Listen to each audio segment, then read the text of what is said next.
costs and improve customer satisfaction. So it's looking at a process and it's saying, how can we streamline this? How can we make it better? Yeah, and you've got many different processes in a hotel, yes? You might have the process of checking in a guest. You might have the process of cleaning rooms. You might have the process of cleaning your hotel. You might have the process of back office. You might have the process of the restaurant. You might have the process of the bar. So all these different processes going on. You may want to streamline these processes to become more efficient in how you do things, which will result in increased revenue, reduced costs, and greater customer satisfaction. And again, Six Sigma is simply a method of efficiently solving problems. Again, reducing the amount of defective products manufactured or services provided, resulting in increased revenue and greater customer satisfaction. And we said that Six Sigma, as a management operational issue where it can be implemented, includes various stages. And they include defining what the problem is. First, defining the problem. Measuring it.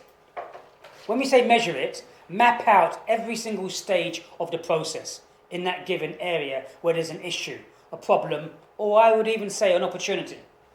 Identifying the cause of the problem, implementing a solution, and then controlling and monitoring that to make sure it's done. So the thing is, from a management perspective, these things you need to incorporate.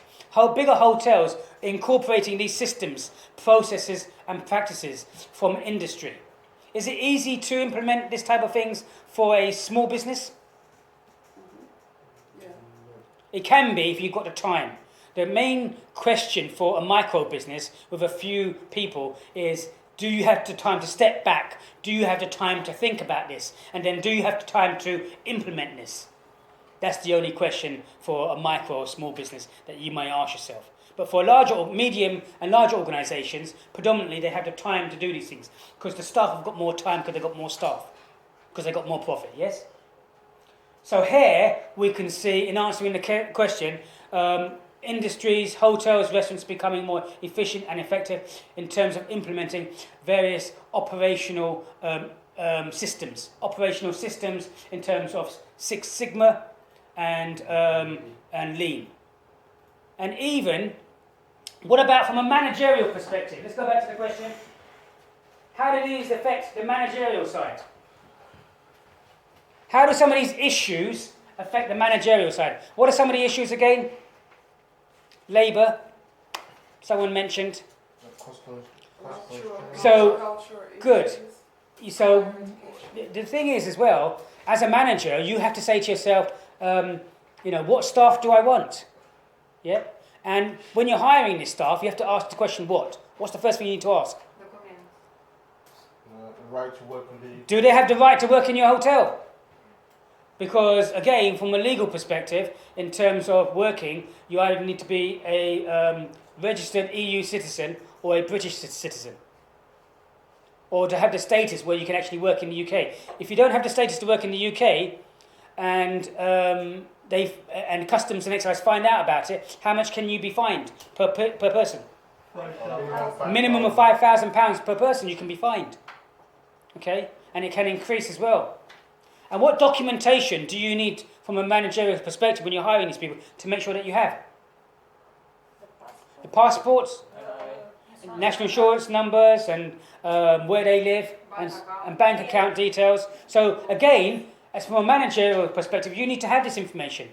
Now, even if we think from legislation, from a Data Protection Act, the Data Protection Act says that you must keep people's data safe and secure. And if this data is not safe and secure, then again, you can be fined as a company. If someone else can have access to that information, if someone else can have access to your bank account and your name and address, and then pass you off as being that person. So again, there are managerial problems here in terms of what you must do, making sure that only you or certain people have access to this data, but also making sure that this data is available for Customs and Excise if they want to see who's working in your business and if they are legitimate people who are allowed to work in your business. Yes? What other managerial things do you have to take into consideration? in terms of minimum wage. Minimum wage, how does that affect you from a managerial perspective in terms of managing your business? Cost of labour. So, how much money are you bringing into your company? And do you have more money to actually employ more staff to do the rooms? And if not, is it just one person doing 30 rooms, or is it two people doing 30 rooms? And if you have one person doing 30 rooms, maybe the quality is going to impact on the quality. But if you have two people doing 30 rooms, maybe the quality will improve. And customer satisfaction will improve. But it's a trade-off, isn't it, between the money that you have coming in and where you allocate that money in the hotel from a managerial perspective. You have to manage that money and the allocation of resources. Because your hotel only has so much financial resources, yes? So when answering the question, again, costs, staff costs, competition costs are going to affect you in terms of your allocation of financial resources in your hotel. How many staff you have, where, how much you pay them. Okay? And legislating issues, what are some of the legislative issues? Food safety. Good. So the Food Safety Act, 1990 amended. The amended Food Safety Act 1990 tells you that the main offences are you must not render food to injure other people. The food must be of a certain quality, and when you're selling this food, you must not mislead people that you're selling one thing and in fact it's something else. Okay. So what does this mean for the hotels then? How does this affect hotels in terms of operations and management? How does it affect you in a hotel? What must you make sure? All your process, all your material is having a good quality. Yes. And, yes. But to do that, you need to make sure you have the right processes in place. You must make sure that you have to scrutinise your suppliers and looking for a trade-off between the cost and the quality. And then you need to look at the process of getting that material, that food in. And then how long do you keep it in your freezer for? And then, are you keeping too much stock? Do you have to throw stock away? And if stock is out of date, do you in fact throw it away? Or do you keep it because you're thinking about costs? throw it away. Okay. But But how many times have we seen, even in supermarkets, where they, and even in butchers, meat have gone off, and then when the meat kind of like semi-going off, it goes a different colour, yes? Yeah. So what they do is they put blood from another meat on top of it. Oh. They do, I'm telling you. We've seen it in a documentary reports and everything else. They put a little bit of meat on top, or red blood on top of it, so it looks like it's fresh. Poison people. That's what people do.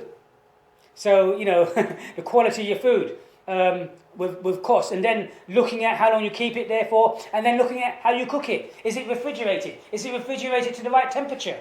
Do you have the equipment to refrigerate it at that temperature for that period of time? And who checks and monitors the refrigeration? Who checks the food?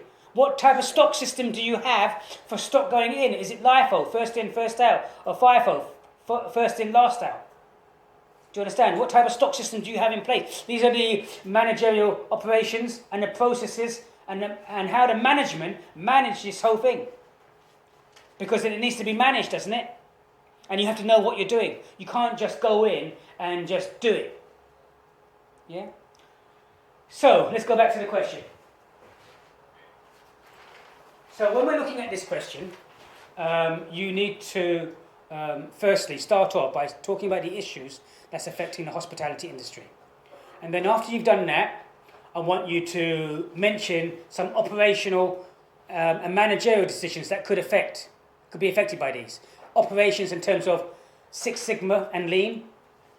Operations in terms of how the processes are carried out in terms of becoming more efficient. Managerial, affected by labour costs, minimum wage, and legal restrictions in terms of how you hold the documentation and how many staff you have. And even legislation issues in terms of the Health and Food Act amended in 1990, which tells you that this is going to affect your operations, how you manage your operations in terms of food and how you manage it. Okay? Any questions? How many words do you think I'm looking for this? 400. Do you think you can write 400 words on this? Yes? Okay. Good. Is everyone happy with that? Yes? Okay. Thank you very much for your time. Thank you.